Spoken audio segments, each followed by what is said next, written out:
the US is saying that it will take about 60 days to build this temporary port and enable aid to go into the north of Gaza. It will also involve about 1,000 US troops, but the US is very clearly saying they will not be going ashore.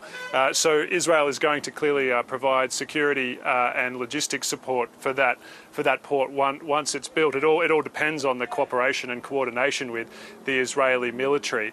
There's another humanitarian group called World Central Kitchen that has an aid shipment sitting in Cyprus, the closest EU country to Israel and Gaza, and it's waiting also to build its own pier to deliver multiple shipments of food. And there's some delays around that as well, but Israel says it's trying to coordinate that aid delivery.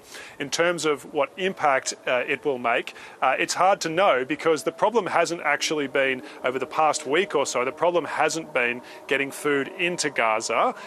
There's been a dramatic increase in the amount of food trucks going in. The problem has been delivering that food and distributing that food to the areas of Gaza that are most at need, particularly the north, where there's at least 300,000 people at risk of famine. And the problems are the lack of security within Gaza, the difficulty coordinating the shipments past Israeli military checkpoints. The Israeli military says it has blocked a number of shipments, but those were for safety and security reasons. There are criminal elements now operating inside Gaza because of the breakdown of law and order, and the UN says Israel has been killing the Palestinian policemen who were escorting the shipments and trying to provide security for that aid. So the issues are not related to getting food in. The issues relate to getting food to people inside Gaza once the food has passed through the fence, and it's unclear how what the US is proposing is going to change that.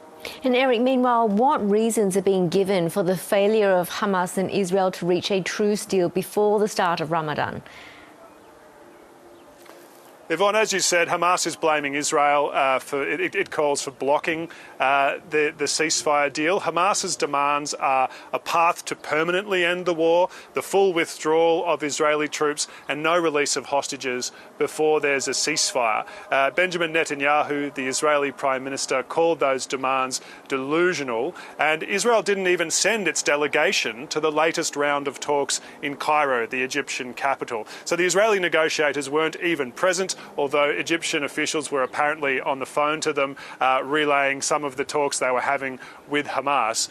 Israel said it didn't send a team because Hamas had refused to supply it with an updated list of living hostages. There's an estimated around 100 Israelis thought to be still alive and held by Hamas within Gaza.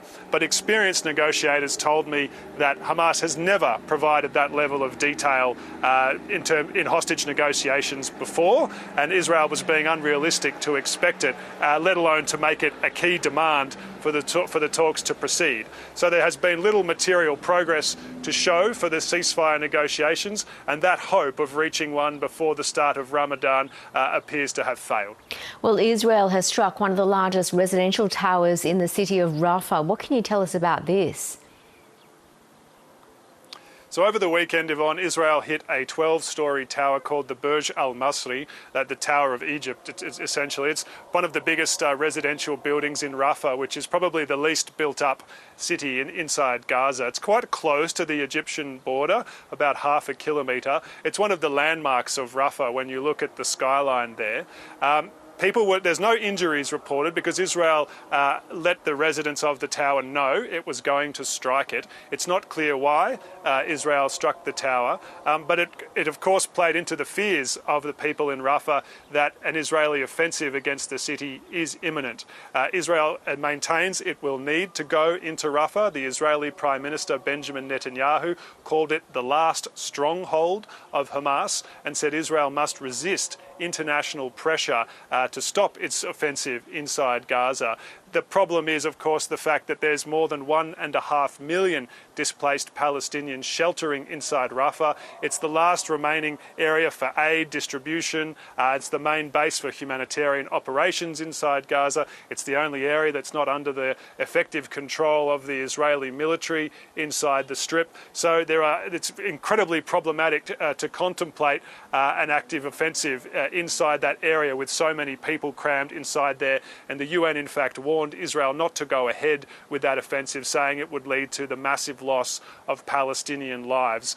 So we don't actually know how this is going to play out. The US has told Israel it wants to see a credible plan for humanitarian evacuations, for how to deal with the civilians in Rafah before Israel goes in. But as I said, Israel is insisting that it needs to go into Rafah, it needs to go in there and deal with what it says are the remaining Hamas militants sheltering in the city.